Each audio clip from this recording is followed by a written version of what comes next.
Hey everyone, how are you? Today we are going to go over the top cut breakdown for the most recent TAC, Oceania, Nationals, Finals, whatever we want to call it. So yeah, let's just get right into it. First of all, if you like the video, please like, comment, subscribe. Let me know what you think of my videos, and yeah, let's get right into the breakdown. So first of all, shout out to Sunny Lou, who has made this beautiful spreadsheet for all of us to use. And yeah, so looking at, first of all, we'll go over the top 16. So we had 16, I think we had 120 plus, 120 plus players with 6 Swiss rounds, because there was only one defeated due to a couple ties, and then David beat Peter in the final round of the tournament. So we had top 16, but because we didn't hit the 129 players, we only had top 8 playoff.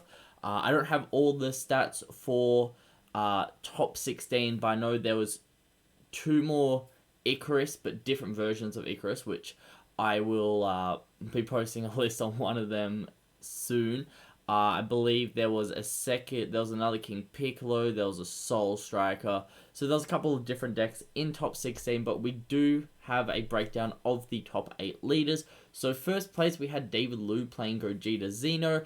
His deck profile is already up on my channel. Second place, we had Tyson Ellis. He was Isles Ellis. Don't know how to pronounce the last name. Sorry, Tyson. He was playing King Piccolo, and I believe his video will go up on double sleeved. Double sleeved. I'll confirm that in the description, or get Sunny to add a video link here. Yeah, so there's Tyson's second. Third place was Benny Zhang. His list will eventually be up on CC Card Gaming. I was fourth, playing Icarus. Oh yeah, Benny was playing Icarus as well. I was fourth playing Icarus, and my list is already up on the channel, so be sure to check that out. I will link that down in the description below. And then the top 8, we had Dylan Fury on U7 Goham, who was my top 8 match. We had Peter Bochter on Margin Vegeta. His list is already up on CC Card Gaming, so if you want to go check that out, I'll leave a link in the description below to his list. And then we had, he'll play Margin Vegeta. Peter was my only loss in the Swiss rounds. Then we had Jake Wheeler playing Icarus, who I believe got paired against Benny Zane from memory. No, he would have been paired against David, sorry. He got paired against David Liu in the top 8. And we had Will Smith playing Golden Freezer, who got paired against Tyson in the top 8. Let's get right into all the deck lists, shall we? I'll just quickly open them all, and hopefully Deck Planet likes me. Open Benny's. Mine. Got. Alright, sorry about this. Alright, there we go. So this is David's 51 card list. I won't say too much about it because I do, as I said before, have that video with David already posted up on my channel, so be sure to go check that down. List will be in the description below, but this is very similar, I believe, to Dylan Warren's list. Unfortunately, for some reason, it won't let me see the sideboards, but yeah, very, very good player, very good list. Congratulations, David. You guys can take a quick snapshot here if you want to see his list. And then we had Tyson's KP list. For those of you who don't know, King Piccolo has done quite well in Australian regionals since, I would say, what was it? The second regionals we had? The second regionals we had this year, so that would have been 1st of May. Since then, we've had like a KP in the top cut basically every regionals, with basically this build going around non-stop. With that Vegeta Unison coming in extremely clutch, and none of the other fancy stuff you see in other builds. No topos, nothing like that. This is basically all you need to play King Piccolo. I top 8'd with this twice.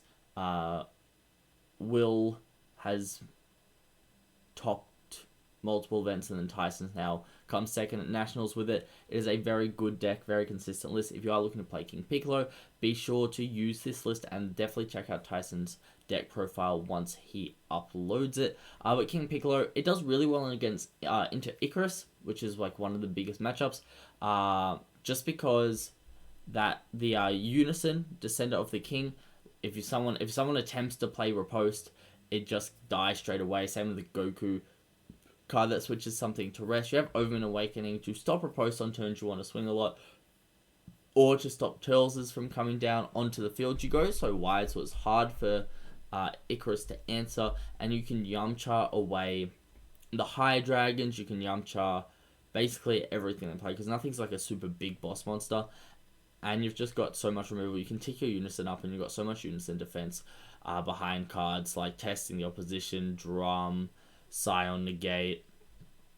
There's just a ridiculous amount of defense for that Unison that's able just to stay on the board, so that auto becomes like really, really valuable. And then, yeah, Sybil ticks up the Unison quite a lot, so you have a lot of markers, so you can neg-2 when need to wipe Icarus's board. So it's a very, very good list. Moving on, we do have Benny's Icarus deck list. So as I said, his list will most likely go up on CC Card Gaming at some point in the near future. Benny's list was quite similar to Andrew Duvall's, with very similar numbers across the board, except Koitsukai was mained, there was a Death Blaster main, and 2 less Whis and 1 less Turles to basically make up these slots.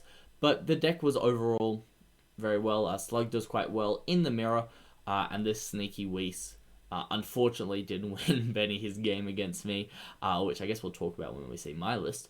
But yeah, quite a standard Icarus list. Koitsukai makes Icarus, I guess, quite vulnerable, just in general against like other decks, or just in the mirrors itself, because you're not allowed to riposte, you're not allowed to steadfast unless you want to pay major tax, and you're also not allowed to freeze zombie reinforcement unless you pay major tax, or even like Poutine or Bergamo.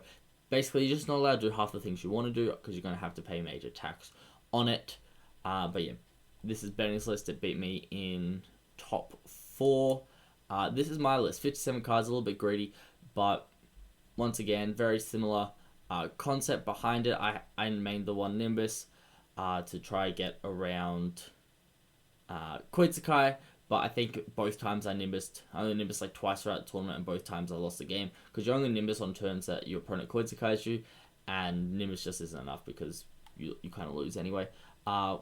One Tyrannical Blow for just Spice, I suppose, to stop Spice. Honestly, these two should have just been not in the main in the first place. Vegeta striving to be the best is a great card, mainly just there to kill slugs in the mirror, but be very careful. If they have a Whis on the board, don't untap the energy. Otherwise you lose energy, which is what I did in my top 4 match, which was extremely embarrassing. Didn't think of that interaction, and that did lose me game 1 of that. But besides that, this is like your FOE x PPG Icarus build in comparison to Benny's more classic Universe Z styled Icarus with the Slug engine. This is more with the Saiyan Scions and the Self Awakeners. I guess is like the major difference between the 2 versions of the decks, and I guess the one less Trunks Unison.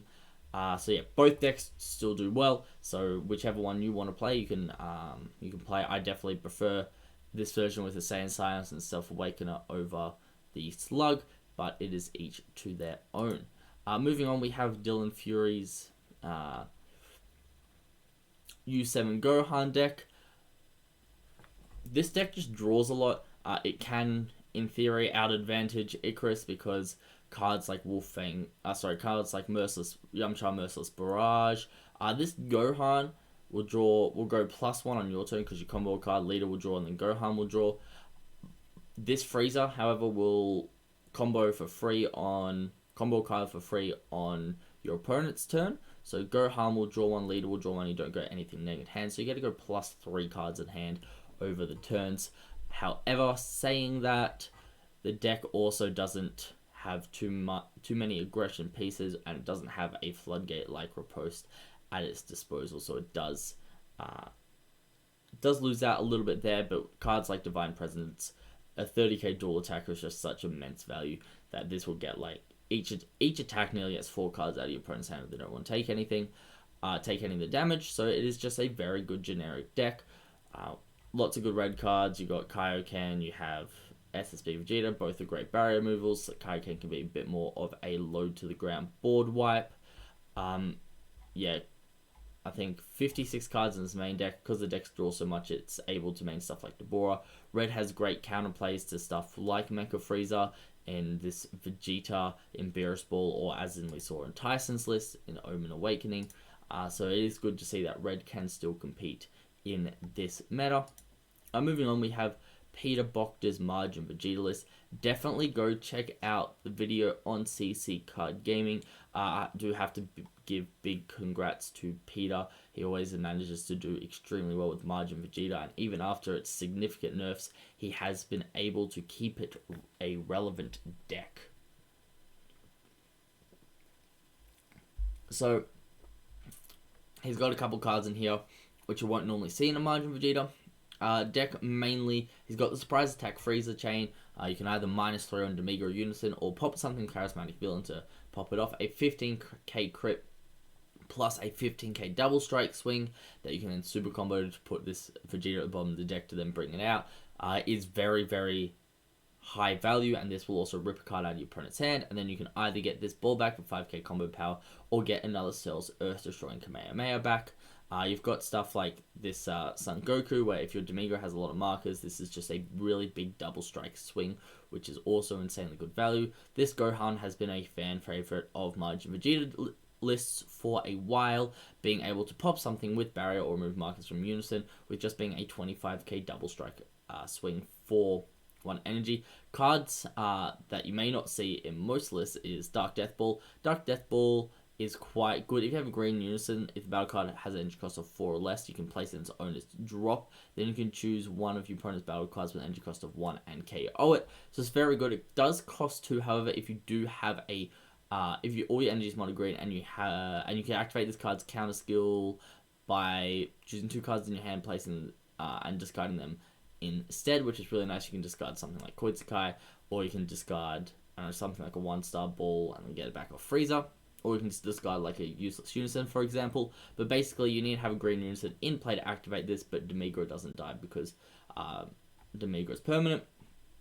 So basically, it allows you to play around floodgates really well, and something like that is very, very important in a aggro deck. So props to Peter for his very nice building. Just the other one, so these are like, that's your traditional Self-Awakener, but we do have this Self-Awakener that when it attacks, you can add 1 card from your life to hand. This gains 5k, so it becomes a 10k swing, and then you play 1 Chilled Armies token with 10k power.